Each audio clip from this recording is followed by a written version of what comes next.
কথায় আছে জিন্দা থাকলে নিন্দা হবে, কারণ মৃত মানুষের প্রশংসা তো শত্রুও করে।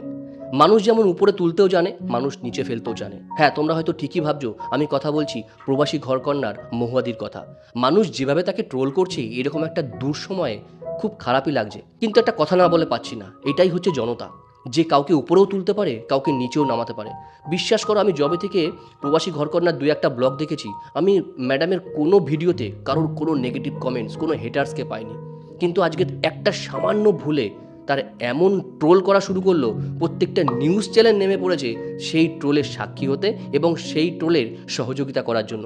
খুব খারাপ লাগছে, কিন্তু একটা ব্যক্তিগত মতামত না শেয়ার করে পারলাম না। মৌমাদি হয়তো পারতেন যে এই সমস্ত ভিডিওটা না করে ব্যাপারটাকে স্কিপ করতে, হয়তো একটা ব্ল্যাক ভিডিও তিনি শেয়ার করতেন যে এখন মনটা খারাপ, তোমরা বুঝতেই পারছো। কিন্তু এখন এই সমস্ত কথা বলে কি হবে? ধনুক থেকে তো তীর বেরিয়েই গেছে।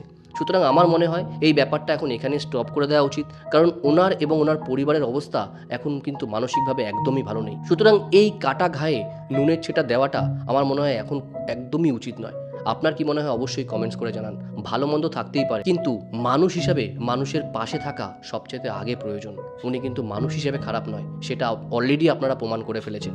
সুতরাং এই সময় ওনাকে একটু সহানুভূতি দিন, ওনার পাশে থাকুন। ভালো থাকুন সকলে।